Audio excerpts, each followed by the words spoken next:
Hey everybody, welcome to another episode of The Nerd Herders, brought to you by Over a Beer. I'm Nick. I'm Rich. And this is episode Week 9. Week 9, episode 9. Week 9 episode, however you want to refer to it. Colin Trevorrow's directing this week. Yeah. And next week we have to stop doing that. We're out of things after episode 9. We'll spin off into stories. Alright, so if it's your first time watching the show, and I'm Nick, he's Rich. Each week we provide daily content. We do news, we do all sorts, we have a discussion, all sorts of things. Today, every Monday, we do a news thing, so let's just dive right into it. But before we do, we are the Over a Beer channel, so we do have this discussion over a beer. What are we drinking this week? We are drinking, this is from Breckenridge Brewery, the After Rakin Autumn Ale. Bavarian hops, Munich malls. Munich? Yeah. Alright, well let's try it. Cheers. Autumn Ale, perfect for Thanksgiving week.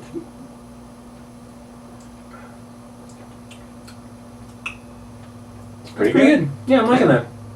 I like it. The Breckenridge Brewery of Colorado came through. Good job, guys. Good job in making a good old... It is Thanksgiving week. Yeah. So tomorrow we're going to do what we've been up to. Maybe we'll call it what we've been thankful for. Sure. You want to do that? We'll do that. But let's start off with the news. For those who don't know how we do this, each week one of us is in charge of picking the top 5 news stories of the week. The other doesn't know the stories that will be picked. So, Rich, you chose this week's top 5. I don't know what they are. Hopefully I've heard about them. We'll see. It could be breaking news for me. I don't know. Some of the stuff did break today, so we'll find out. The first one I've got here is that in a recent interview, I think it was with Collider, Ryan Gosling confirmed he will be starring in the Blade Runner sequel. That's right. I did see this. Denis Villeneuve, or Denny, I think Denny Villeneuve, who did most recently Sicario, directing this movie. Yep. And then Deakins is DPing on it. He's deaking all over Blade Runner. Ryan Gosling, presumably the star.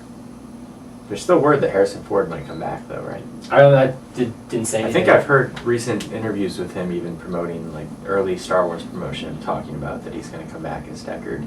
Okay. Which I think would end the is Deckard a replicant debate. Right? Yeah, I suppose so. I don't know. What do you think? Ryan Gosling. I mean, I like Gosling. It's been a while since he's really kind of been in something big. Yeah. To my he's got his movie coming out. He's got The Big Short, I think is what it's called, right? What is that? It comes out in December. The movie, the Adam McKay movie, Steve Carell, him, Brad Pitt, somebody else good is in it too. Okay. That just premiered this past week, and the reviews were really good. Okay, cool. Yeah. So, Gosling. Yeah, I'm all for it. Do you want a Blade Runner 2? I don't think we haven't talked about this on the show. I don't think there needs to be a Blade Runner 2. Yeah. There's no plot details yet. Even in the interview they were trying to get out of him, he said they've put, jokingly, they put a chip in me, and if I say anything about it, it's going to blow up. I don't know. I am curious, but I am not, excited for it or anything. Yeah, I don't know how to feel about it. I'm actually, originally when Ridley Scott was gearing up on Prometheus, which was being billed as, an alien film. Yeah. We've discussed that one to hell. We might be talking about it more. We'll see. I know there's some news on that this week. They were also talking about this, and Ridley Scott was originally going to do Blade Runner 2, and I was excited about that. And then when he decided not to do it, I was kind of excited about that. I mean, yes, The Martian was, I think, a really entertaining movie. We both liked it. But Ridley Scott has been more miss than hit lately. Sure. Denis Villeneuve, he's an interesting filmmaker. Even his best films that I've really only seen Prisoners and Sicario. I have issues with both. Okay. I like them both at the same time. Like, they were fine movies, but I have issues with them. I haven't seen Enemy. I haven't seen his other film. I believe he made Incendies. Oh yeah, if that was his film, it's Incendies excellent. is him. Okay, it's excellent. Really yeah. We'll see. I don't think we need this movie. No. But we'll see. It could be good. Yeah. I mean, the Blade Runner universe is one that, if done properly, could be great just to go back to. Mm-hmm. And with Deakins, I mean, as a cinematographer, like, it's going to be a beautiful movie.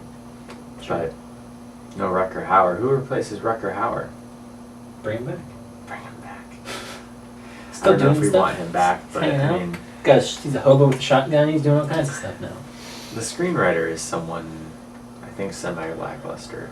I don't remember who the thing. And the article I read didn't mention it. Just kind of brought up.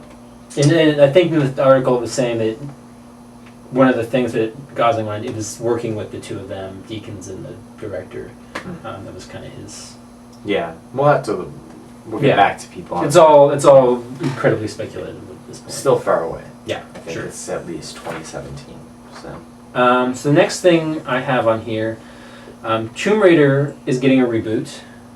It just found its director. Video game again? No, this is the movie. This is going to be the movie. Tomb Raider just found its had a reboot to be directed by. I'm probably going to butcher this. Roar Uthog. I don't know who that is. I didn't either. He directed The Wave, which is going to be Norway's foreign language Oscar submission. That's right. That's supposed to be good. Yeah. They said it puts Hollywood blockbusters to shame, or disaster picks to shame, I think is what a lot of the reviewers said. Kind of an interesting choice for a Tomb Raider movie. We did just get the reboot a couple years ago. We got the new game that just came out. To think this, my question coming to you for this piece of news is, what would you want to see from a Tomb Raider reboot? First of all, did you like the previous films? And what would you want to see from a reboot? I think that the first Tomb Raider movie is entertaining. Mm-hmm. Angelina Jolie, Daniel Craig, Gerard Butler, I believe. It's an entertaining movie. It's fine. It's not great. It's one of the better video game movies. Sure. It's not saying much. Second one, not so much. Not really all that entertaining. They got more ridiculous.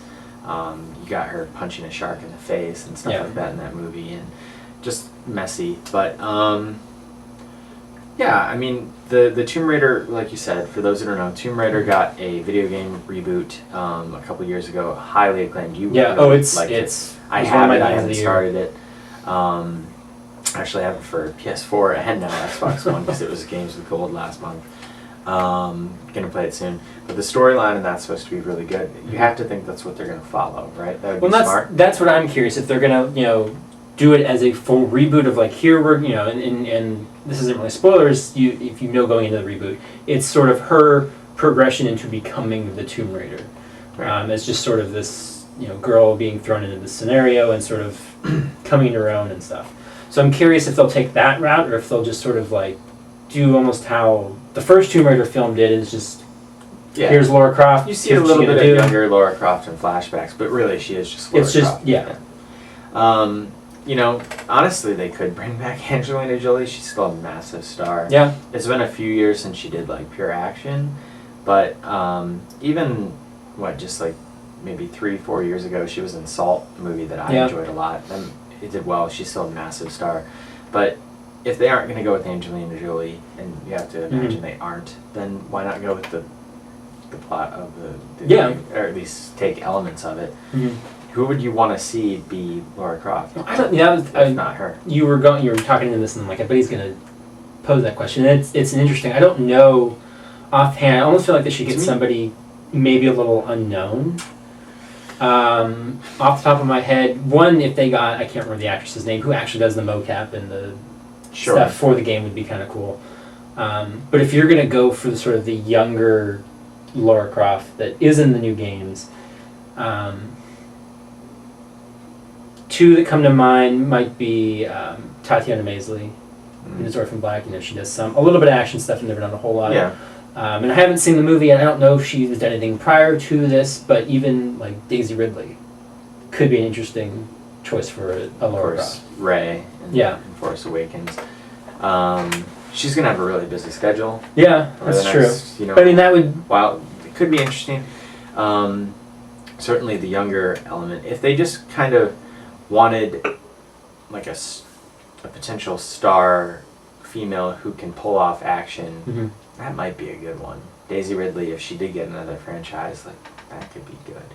But some other ones that came to mind just immediately for me, there are two people that I think about right now when I think of females in Mhm. action who can act that I would want to see more of. First, from the last Mission Impossible movie, Rebecca Ferguson, Mm-hmm. British, Yeah. could be a good Lara Croft. And then the other one that I always think of, I just talked about a movie she was just in, Sicario, Emily Blunt.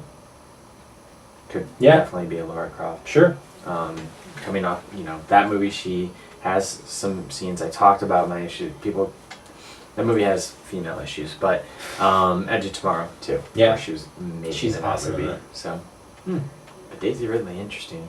Yeah, I mean, you have to imagine she's going to be doing other stuff. We already know John Boyega is doing other It stuff. could be her, Harrison Ford had Indiana Jones and Star Wars. It could be her Indiana Jones. That is a great point. Will Daisy Ridley be Lara Croft? We'll see. You have to think. I'm calling it. You I'm have to calling it think now. they're thinking about that. Right? Yeah.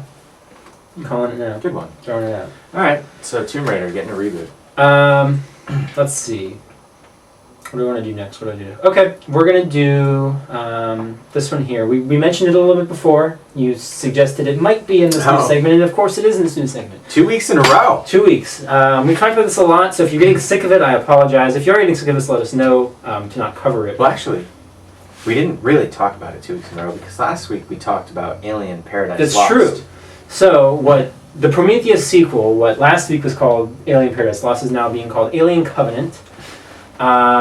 They released sort of the official artwork, the official logo for it, as well as a synopsis for it. So I'm just going to read that for you guys now and get your thoughts on it. So this is from, I think it was the IO9 article from there, what they put as the synopsis from it. Ridley Scott returns to the universe he created in Alien with Alien Covenant, the second chapter in a prequel trilogy that began Prometheus and connects directly to Scott's 1979 seminal work of science fiction. Bound for a remote planet on the far side of the galaxy, the crew of the colony ship Covenant discovers what they think is an uncharted paradise. I imagine hence Paradise Lost. But is actually a dark, dangerous world whose sole inhabitant is the synthetic David, Michael Fassbender, survivor of the doomed Prometheus expedition. Right now it's due out October 7th, 2017. There's one other bit on that, but I imagine it'll pop up in a minute. But what are your initial kind of thoughts on this? It kind of sounds like they're trying to redo Prometheus in a way. Yeah. I don't know. I mean, it is a classic. I mean, how many of those movies is just people in a spaceship that are going somewhere, a crew? Mm-hmm. And I mean, the first movie, Prometheus. Aliens, not so much, but I mean, I feel like we've covered that terrain. Like, what's this going to bring new to the franchise? I mean, is it really going to be like truly connect to his 1979 seminal work of science fiction? I mean, technically, the other one connected to it too, but if is this going to be a direct? Like, are we going to see? Is this going to be the result? What ultimately is the derelict spacecraft that's crash landed or whatever? Or is this going to be another? Oh no, there's another ship that just looks like it, but it's not the actual ship, and this isn't the actual planet, and whatever. But one of the nuggets that we can take from that, Mm-hmm. well, really two. One, it confirms what we probably already knew. Fassbender will be back. Yeah. Reprising his role from Prometheus. But what it says is the sole survivor. Yeah. Now, at the end of Prometheus, he goes away. Spoilers for Prometheus. Mm-hmm. Don't bother seeing it. No, you should see it. It's good. Don't bother seeing it. You should see it. It's good. He escapes with Noomi Rapace's character. Yep. Suggestion here is that she will not be in the sequel, as we all assumed. But there wasn't there? It was her report that said, as far as I know, I'm in it until they tell me otherwise. Wasn't that her? Or am I thinking? You're thinking of a similar. Oh, I'm thinking. situation. Oh, I know. Okay. I know why you got confused, but yeah, that was something else. She has talked about the sequel in the past. She was under contract, obviously, with Fassbender, but we talked off air a little bit about this one specifically earlier in the week, and bringing back Fassbender makes a lot of sense. Fassbender's a star. He's Magneto in the X-Men films. He's going to have Assassin's Creed by the time this is out. Bringing him back makes sense. Noomi Rapace, while she has had some great iconic roles, even as Elizabeth Salander in the Swedish versions of those films, as well as some American hits, you know, Sherlock Holmes, The Drop, etc. But not bringing her back. Maybe they just think they're gonna. She's not a huge star. Yeah. They're gonna probably cast another female lead from the Covenant ship. You don't need her. I don't know. It's one of those things. Like I like her as an actress, and I would like to see her continue in this franchise. Yeah. I would hate for them to just be sort of like Alien 3, and it's like, well, they died, and he's the only one left, so. Well, they'll have to address it. Well, they'll have to address it, but I hope it's a better way of like than just. I hope she's in it, and it has actually some way of going out as if she's not actually in it. Maybe, you know, this was written, she's not under contract, she hasn't signed on officially yet or something like that. Maybe. But it's not just you open the door and there's Fassbender and then there's her pod or whatever just destroyed like at the beginning of Alien 3 and they just kind of brush that under the rug. Yeah, I mean, if I could see, you know, we disagree on Prometheus, but Prometheus wasn't the mega hit that they wanted it to be. And I could see why they would sort of want to distance themselves even further from that movie while also continuing it because that like they do want to continue this franchise. They want Ridley Scott to come back, so you can't just be like, Ridley, your movie sucked. Yeah. But we want you back. That doesn't quite make sense, but you distance itself as much as you can while keeping Fassbender, who was, even though I don't like that movie, he was the best part of that movie in my estimation. You know, you've seen, it's not Prometheus 2, it's not Prometheus Covenant, it's Alien Covenant. They're trying to attach themselves as much to Alien as possible. And if you do have a sole survivor like Fassbender, it makes it a lot easier to make this a same thing with Alien 3, it makes it a lot easier to just keep this as a standalone film where, oh, you didn't see Prometheus? No big deal. You can watch this and enjoy it. You don't have to worry about seeing anything else. You don't need to know their backstory. All you need to know, he has a synthetic who's been through hell and is landing here or is discovered by this covenant. Will we get Guy Pearce in that awful old age makeup again? Maybe. Let's hope. We'll see. That's one thing I do agree with you on about. That was awful. Yes, I will agree with that. So we got 2 more left. So next up, I have here basically Star Wars will be a forever franchise. Yes. So there was an article interview with, I think it was Wired, was the source. Basically, they quote, they're making a lot more. It was with J.J. Abrams and some of the people Lawrence involved. Kasdan, I think, was involved in this interview. The company intends to put out a new Star Wars movie every year for as long as people will buy tickets. That was from Wired's Adam Rogers, who wrote it. If everything were set for Disney and you were old enough like me to have been conscious of their Star Wars film, you will probably not live long enough to see the last one. It is the forever franchise. It is. I mean, it's already lasted since 1977. You look at the massive build-up to Force Awakens right now. There's been long periods of time where there was little to no Star Wars, of course. You think about in between Jedi and Phantom Menace, there was not much Star Wars going on at all during that time. There were VHS re-releases. The special editions happened in '97, but it's not going to go anywhere now that Disney has it. They will make a movie every year until it stops making money. It will have a presence in the Disney theme parks, and it's just always going to be part of it now. And eventually maybe, I think we've discussed on this show before, like, after episode 9, where do they go? Yeah, that was my big thing. Is like, but if they're saying that, then there's 6 movies more planned. trilogies, Yeah, there's going to be all be trilogies, or just going to be here's this, the way. And I've never really gotten into any of the, it's not canon now, but like the expanded universe stuff. But but since these movies come out, there have been so many different like spin-off books and this and that, and so many different stories that can take place in this universe. They could, in theory, keep making movies. My concern is, similar to my worries with like Marvel and stuff, is at what point are these going to stop being not necessarily moneymakers, but good? Like, are they gonna? Oh, this one didn't do well. They're gonna have to keep. If they're gonna pump these out every year, the Marvel model, I don't think lends itself as well for it to be forever. Sure. No, I agree with that. Because, well, first of all, we're going to reach an end date of the current Avengers roster, maybe sooner than people realize, just because of actors' contracts. Star Wars can keep going. But the problem with Marvel that Disney hopefully won't follow with Star Wars, even though I like what Marvel's doing, we're about to enter a time when we're going to be getting, I think at some point, 3 Marvel movies in a year. Yeah. They're going to a 3-movie-a-year thing. They can't do that for Star Wars. No, it's going to have to be one a year, making an event once a year. Mm-hmm. It's a yearly event, it's an annual thing. We're all going to the annual, Star Wars release, whatever.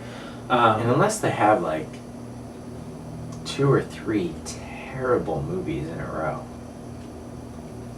people are still. I mean, technically, from most people's perspective, we had 3 awful Star Wars movies in a row. I don't necessarily agree with that, but to the general perception is we did have an awful trilogy most recently, and yet everybody look at is how excited people are. Mm-hmm. And I do wonder that excitement is not going to keep carrying over. A lot of it is, it's a mix of the right time and nostalgia, just like we had with Jurassic World. And that's what I'm wondering. With Rogue One and Episode 8, there is such a hype right now. Everything is Star Wars. Star Wars is everywhere. Mm-hmm. We're all, we bought our tickets weeks ago for a December 17th premiere. Is this still going to have the same hype or anything close to this once Rogue One hits or Episode 8 hits? Are we going to care as much, or is it eventually going to be like the Marvel, when Avengers came out, the first Avengers, it was huge. But now it's sort of like, well, okay, I guess I'll go, I got to see that Avengers, I got to see this movie, I got to see this. It's going to have to stay.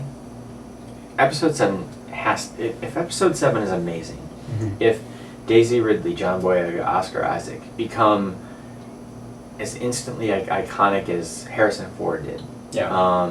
If the new characters become as iconic as R2-D2, as Chewbacca, as Darth Vader, then yes, that does continue for a while. Sure. If Star Wars Mania hits after the release, it's here before the release. If it continues on, then yes, they will be fine through the movies that we know about. Mm-hmm. But when that ends, then what happens? We'll see. Uh-huh. One thing they could take from Marvel, they're slowly sort of passing the torch. Mm-hmm. It's spoilers if you haven't caught up with the Marvel movies. They're slowly passing these torches along for the Avengers, and here's the new Avenger, and here's this, and they're slowly bringing these new characters in to eventually be the Avengers once they want to take these old. So they could continue to do that as introduce characters by Episode 9 to sort of then be the focus and carry another trilogy, and kind of keep passing this torch. Right, definitely. Quick mini discussion on something you just said. Yes, that is clearly what Marvel's doing. Spoilers for Age of Ultron, that movie ends with the new Avengers team. Yeah. That is going to carry through Civil War. Yes, they are doing that in theory, but do you think they are successfully doing that? Are they successfully setting up a new team that would be as popular as that original team? Not yet. I don't think so. I think they have time, but I don't think there are things that I like yet. about that new team, but they have no Robert Downey Jr. on that team. Mm-hmm. There's no clear. And I like that's what Spider-Man's going to have to be. Mm-hmm. I really like the actors who are in the new event, who those guys are. I like all of them, but right now maybe it's just because we haven't spent as much time with them. We have, we got however many movies leading up to Avengers. We got to kind of know these characters and know these actors and know everything. Right. It's funny that we're having that conversation when today's display, is like Captain Marvel, Winter Soldier. We have Doctor Strange. It is a lot of the characters, Ant-Man, that will pop up in that new universe, but that wasn't intentional at all. I don't know, but Star Wars, to go back to Star Wars, I mean, it's a logical step to go 30 years after Return of the Jedi. Mm-hmm. Will it be as natural, how are they going to naturally keep carrying these things over? Maybe Episode 7, it will become very clear where the timeline of the next 15 years of Star Wars movies is. We still don't know anything about the story. Sure. So it's hard to say. There could be other events happening kind of on the outskirts, things they talk about in the last 30 years that have happened. That they could easily go back and make a movie. Oh, yeah, they could do that. In the same thing, I didn't put it in here, in the same article, they were talking about how, Rogue One got greenlit, and they were like, remember that line at the beginning of Star Wars where it's, they've stolen this plans, and it's like, there's your movie, and then... Yeah, but the thing with that movie is we know how that movie ends. Well, no, I know, but I mean, there could be the Han Solo movie, young Han Solo movie. That could start a trilogy of young Han Solo movies before he gets to the point where he enters the cantina and Obi-Wan asks him to help them get to to wherever Alderaan. Yeah, that's where you could literally end on the shot of him walking in and just sitting down in the cantina, and there's Rogue One seems like an isolated movie. They're going to steal the plans. They get the plans. We don't know who lives or dies, who's part of that. But after that, like, there's no continuation unless you do what they were doing concurrent with the events of the original trilogy. Maybe you do something like that. But that's what I mean. You know, there could be side events and things happening in Episode 7, or like they mention ongoing battle between something, other races or something going on, and then that could be another spin-off. You know, there's opportunities to have other sort of side things happen. And I mean, that is what Star Wars is. I just watched A New Hope over again with Dana. People know from Dana Explains. And one of the things that I was explaining during the movie is, like, you see that trash can droid off in the distance? There's been books written about him. There's toys of him. That's how Star Wars works. That's what they do with that franchise. Yeah. Characters that you see enter a frame for a second have an entire world built around them. That's what they do. So anything in Force Awakens could end up being something, whether it's another movie, a video game, a mobile app, whatever it is, we're going to get something about everything that we see. I can't wait to see what happens. But so specifically, the news that brought us there is the Forever franchise. Yes. And do you point right now? When you die, will there still be new Star Wars movies? Assuming you reach 90. I don't think so. I think at some point it's going to have to stop. There's going to have to be a break in there. I think there will be fatigue. If you're really going to pump out one a year, and if you were going to go to... I almost feel like it'll end up having to go to sort of like a James Bond type. That's what I was about to say. We're now at, 52 years of James Bond? Yeah. No sign of slowing down? Sure, but it's not a James Bond every year. It's a James Bond every couple of years. So I feel like it's going to eventually get to the point where they're going to notice sort of a drop-off in sales and be like, well, let's step back and we'll make it more of an event. It's every couple of years. We'll put it out. So in that way, maybe, but I don't think it's going to. The once-a-year model will sustain itself until I'm 90. It's hard to imagine that. Yeah. You never know. It's true. We'll see. When we're still doing this show, when we're 95, we'll let you know what if we were wrong or right. So the last piece of news, still keeping it kind of a sci-fi themed news segment here. Mystery Science Theater 3000 is back via a Kickstarter. So Joel Hodgson, who was one of the original creators and original host of Mystery Science Theater, started the Kickstarter. They had a $2 million goal. They have met that goal at the time of this recording. They're a little over $2 million, with still 24 days to go. That $2 million gets us 3 episodes. They have different stretch goals. So there's a 6-episode stretch goal, $9 stretch or 9-episode stretch goal, and then if it hits $5.5 million, it'll result in 12 episodes of new Mystery Science Theater. That's probably gonna happen. Right? Yeah, I mean, I don't. Probably gonna get all of it. If it keeps going the way it's going, it's gonna happen. He just announced. Some people, even before you might not even know what Mystery Science Theater 3000 is. If you don't know what Mystery Science Theater 3000 is, it's a show that started mid-90s, I think? Early 90s, mid-90s? 94. The whole plot of it essentially was these mad scientists kidnap a worker, and they send him up in the space with these robots and force him to watch terrible old films. Or I guess terrible films in general, they don't have to be old. In a plot to find the worst film ever made so they can use that to enslave the world and take it over. So every episode is the host and 2 robots basically watching these old films and riffing on it. If you've ever heard of riff tracks, those 3 guys got their start on Mystery Science Theater. Same thing with Cinematic Titanic. They're all the same people who started the Mystery Science Theater. That was sort of the frame of let's watch an episode of people riffing on a terrible film. And it kind of had a rocky start, and then it grew, and it became kind of a really big cult phenomenon. It got canceled, I think, after like 12 seasons or something. I think it ran a long time. Yeah. It went for a while and got canceled.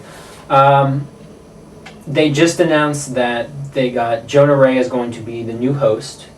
If you don't know who he is one of the co-hosts of the Nerdist podcast, along with Chris Hardwick and somebody else.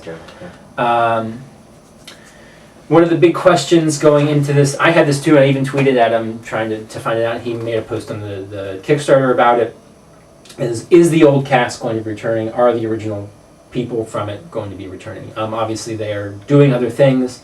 3 of them are off doing riff tracks, and that's quite popular. Some of them are doing Cinematic Titanic, and his thing was he plans to invite everybody back. Whether they're hosts or voices or whatever, they were all at that one time on there as actual writers. So I imagine, he said, once we hit that $2 million goal, we're going to invite everybody back and send out invitations to try to get people to come back and pay them, adequately. The $2 million goal has met, so we'll see if they do get everybody back. I would like to see them back. And then kind of there was a question that was posed on there. Oh, I like the old cast. What about the old cast? Are they going to, I don't want to see these new guys. He mentioned in that post is he always envisioned this, assuming it got passed, it got canceled. We had him as a host. Mike Nelson was the second host. Always, and we had new voices for Tom Servo, new voices for Crow T. Robot. Same thing with Mad Scientists who were in it. He had sort of always imagined it as kind of an SNL or Doctor Who, where the roles and kind of constantly change and shift. We only got it for so long, so we only got 2 of them. So I thought that was kind of an interesting way of looking at it, because I'd always seen it as well. It ended, we only had, these were the 2 hosts, and some people are very divided on which host they like better. Personally, I like both of them, whatever. So do you have any thoughts, or? See, it's funny, that show was right in the wheelhouse of when I should love it. Mm-hmm. And I also like all the things that I like. Obviously we do this show, we're into this type of thing, but I've never actually been a diehard fan of it. I have seen many episodes. Mm-hmm. I'm happy that something like that has the ability to come back. I have, obviously you're a fan, clearly. Mm-hmm. A lot of my other friends are diehard fans, and so I'm happy that it will be back. I'll definitely check it out when it is. But am I going to donate to it? Not this. It's not something that I'm that into, but it is. I almost wonder if we're at the point where we have to wonder what won't come back that we used to love. What is the thing that wasn't good enough to come back? Because everything is coming back. Well, we had the 80s resurgence, and now we're going to really have the 90s stuff. Jurassic World really opened up the doors, and everything. Yep. From the 90s. Oh, we can bring that back? We're going to bring that back. Nicktoons are coming back, Yep. We're going to have what isn't going to come back? Power Rangers is getting a big reboot. Everything. Goosebumps just got a big... Yeah, Goosebumps, sure. When this popped up, as excited as I am, more Mystery Science Theater kind of in that frame, is do we really need it? I mean, we have Cinematic Titanic, which is a little more of a live kind of thing, and Riff Tracks is huge. I mean, the 3 of them... I'm blanking on their names. Mike Nelson. I can't remember the other 2 guys' names. Sure, but they do Regal stuff all the time. Yeah, they do a lot of Regal stuff. You've probably seen the ads for it. They have their commentaries and stuff are up on their website as well as short films. They do all kinds of stuff, and it's always sort of filled that void that Mystery Science Theater left, of that kind of riffing on movies. They've been able to take it to a different level because they've gone a lot more mainstream with films. Because they can just put movie commentaries up and you can play it with the movies. But they do, old crappy movies and stuff, and they do some of those in the theaters. So my first thought was, yay, but do we need it? I mean, it's definitely cool, but is it going to be too much? We'll see. I mean, part of the the reason that people get excited about a lot of this stuff is because it's been gone. We didn't have dinosaurs in movies for a long time. We haven't had Goosebumps books. We haven't, Power Rangers still exist in the weird Power Rangers Samurai. But not in the way not the way we grew up with it. Not that team. The movie's going to be, like you said, the original guys have still been doing this just under a different name, basically. So it hasn't really disappeared if you didn't want it to have been gone. Mm-hmm. So it will be interesting to see how it does. I'm sure it'll gain a lot of attention, and we'll see if that carries through. We're also getting Pee-wee back. Everything is coming back. I'm so excited for that. But anyway, interesting. So Mystery Science Theater. So that's our top 5. Yep, that's our top 5. Top 5 stories of the week. So we had another Star Wars discussion, another Alien discussion. Tomb Raider's coming back. I'm Blade Runner. kind of excited about that. Yeah, I am Tomb too. Raider could be good. Yeah. Definitely. It could fill that Indiana Jones void. Yes, which also might come back. Which, yeah. But there you go. That's our top 5 stories of the week. What did we miss? What was your top story of the week? Yeah. Was it something we said? Was it something we missed? Yeah, let us know if we missed it. If you're sick of hearing us talk about Prometheus or Alien Covenant, Alien Paradise Lost, whatever the hell it's called now, or Star Wars or anything else. If you're tired of hearing us talk about Star Wars, it's not going anywhere. Yeah, I would just stop watching at that point. Yeah. But if you do like what we're doing, you can find us on Facebook at facebook.com/overabeer. We are both on Twitter. I'm at Rich Belson. I'm at Stonks. The channel is on Twitter at oabeer_official. You can also email us at overabeerofficial@gmail.com. We are on YouTube as well, so please, if you're watching the video, like it, share it with your friends, and subscribe to the channel. Once we hit those 100 subscribers, we can make our own custom YouTube URL, so I can actually tell you that we're at youtube.com/whatever. So yeah, I think that's it. Cool. All right. Thanks for watching. Let's see you.